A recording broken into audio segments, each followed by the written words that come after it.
Je vous emmène à présent dans l'un des pays les plus pauvres du monde. Le mois dernier, 60 000 habitants de la capitale d'Haïti, menacés de mort, ont dû abandonner leur logement. La ville de Port-au-Prince est contrôlée à 85% par des gangs, sans foi ni loi. La violence est partout, l'État a quasiment disparu, même la police est assiégée. C'est le grand reportage exceptionnel de ce 20h. Il est signé Michel Scott et Antoine Pocry. Plus de routes sécurisées, plus de liaisons aériennes. Si nous avons décidé de revenir à Haïti, c'est parce que le pays est désormais quasiment coupé du monde.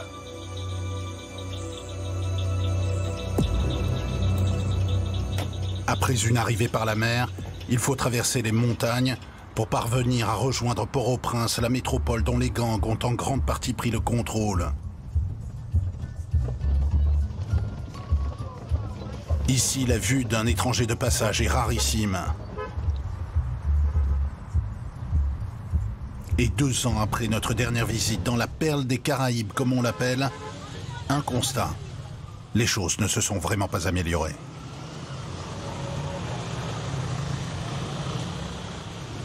La capitale d'Haïti, eh bien, elle ressemble à ça. Un gigantesque chaos dans lequel chacun essaie de se mouvoir avec un minimum de sécurité. Première impression, des pans entiers de la population ont dû fuir pour se réfugier dans les zones les moins dangereuses de la ville. C'est que des gens qui sont déplacés ici? Oui. Au total, 1 million de personnes ont été chassées de chez elles par la violence des gangs. Ça ne va pas, on n'a plus rien. Vous êtes malade. Là, il y a des centaines de personnes qui vivent dans ce camp improvisé. On est au cœur de Port-au-Prince.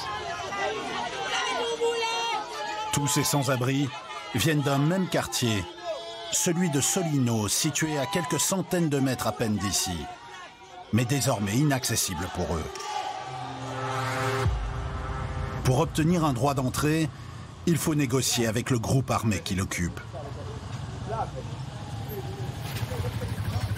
Nous suivons ces hommes à travers les rues défoncées de ce qui fut une zone résidentielle densément peuplée, aujourd'hui transformée en no man's land. Voici les seuls résidents qui dorénavant ont ici droit de cité. Bon, nous sommes dans le quartier de Solino que ce gang contrôle. Nous sommes dans une zone qui est disputée. On voit le résultat des affrontements. Les truands armés qui nous escortent imposent leurs lois sur ce territoire, et tant pis pour ceux qui y habitaient. Et la population qui vivait ici, elle est où? Le peuple a peur des balles. On ne cohabitait pas bien avec les habitants. Même si on leur avait demandé de rester, ils ne seraient pas restés, parce qu'ils ont peur de nous. La moitié de la capitale haïtienne est ainsi sous la coupe de groupes armés comme celui-ci, qui prétendent remplacer l'État et tentent d'empêcher les véhicules de police de pénétrer sur leur territoire.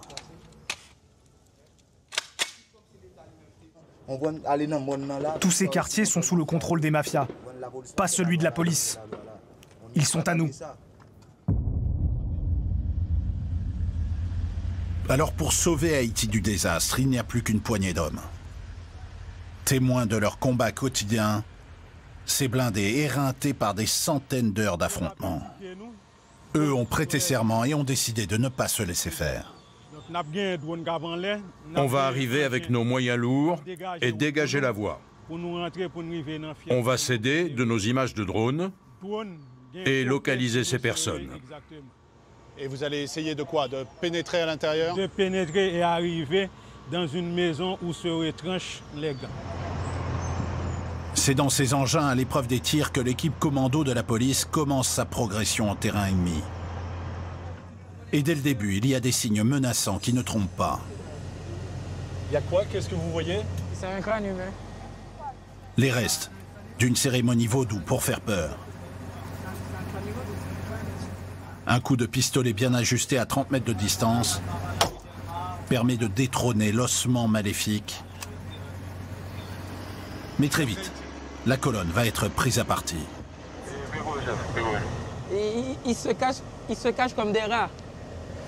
De toute façon, qu'est-ce qu'ils peuvent faire contre un convoi blindé comme ça? Ils peuvent... Donc vous voyez, ils font des tirs isolés. C'est par la seule ouverture des meurtrières qu'il faut répliquer aux gangsters. On s'y avance. Kabela. À cet instant, nous sommes pris sous un feu intense. Les impacts se multiplient sur notre véhicule.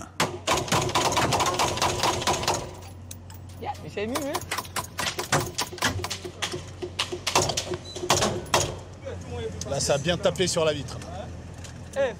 Impossible, dans ces conditions, de mettre pied à terre pour aller traquer les assaillants. Oula. Là, elle a bien touché, là. Alors, ici, on a été pris entre deux feux, à gauche et à droite. Et heureusement que le blindage est solide et que ces hommes sont vraiment professionnels. Malgré la bravoure de ces policiers d'élite, le rapport de force s'est dégradé. Comme un maléfice.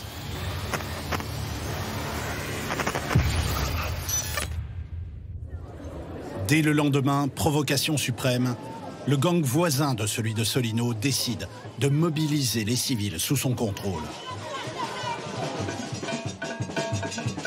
Et surprise, à la tête de ce défilé, nous retrouvons l'un des chefs de la coalition des gangs, le fameux Barbecue. Entouré de ses gardes du corps, il défie les autorités d'Haïti en exigeant le départ du conseil de transition qui dirige provisoirement le pays en crise. Le flingue à la ceinture.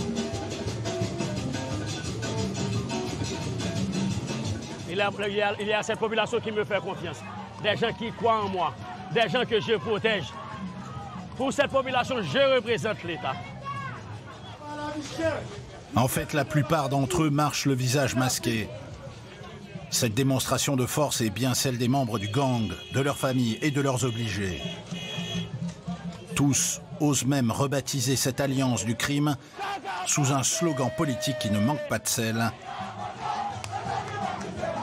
Vivre ensemble. Est-ce que vous pensez que la police va finir par vous arrêter? Pour tout de suite? Vous pensez que non? Non. L'affront ne va pas rester longtemps impuni. Dans les heures qui suivent, c'est ce même fief de Barbecue qui est cette fois visé. Pas question de laisser celui qu'il considère comme un terroriste dicter sa loi. Les colonnes blindées investissent un terrain rempli d'obstacles, un champ de bataille où il s'agit d'éliminer un adversaire à l'affût derrière chaque mur. Ok, plus bas. Plus bas. À gauche, plus bas. Information. Là, vous avez touché quelque chose? Non, et là, l'endroit, ils sont en train de sortir pour lancer des cocktails. Ouais. Je fais des feux ici pour qu'ils ne sortent pas. Pour qu'ils ne puissent pas l'utiliser? Oui. C'est comme ça qu'ils neutralisent une position de tir des membres du gang. On voit bien en effet les bouteilles incendiaires projetées par les fenêtres. Rien qui n'impressionne toutefois ces forces de l'ordre qui ironisent sur le nom que s'attribuent les hommes de Barbecue. On vole ensemble, on pille ensemble, on vit ensemble. On tue ensemble. Sous l'impulsion d'un nouveau patron entré en fonction récemment, les équipes de choc de la police nationale haïtienne repartent ainsi à l'assaut tous les jours, avec le risque de perdre des hommes à chaque fois. 4 morts ces derniers mois dans l'équipe et plusieurs blessés comme celui-ci. C'est combien, ces 2 balles? Pour beaucoup, il n'y a pas de malédiction à Haïti, juste le besoin de plus de moyens pour lutter contre le crime, la corruption et le chaos. En attendant, c'est par hélicoptère que nous devons quitter Port-au-Prince et son huis clos étouffant, car son aéroport à l'arrêt n'offre même plus à ceux qui le pourraient la possibilité de fuir.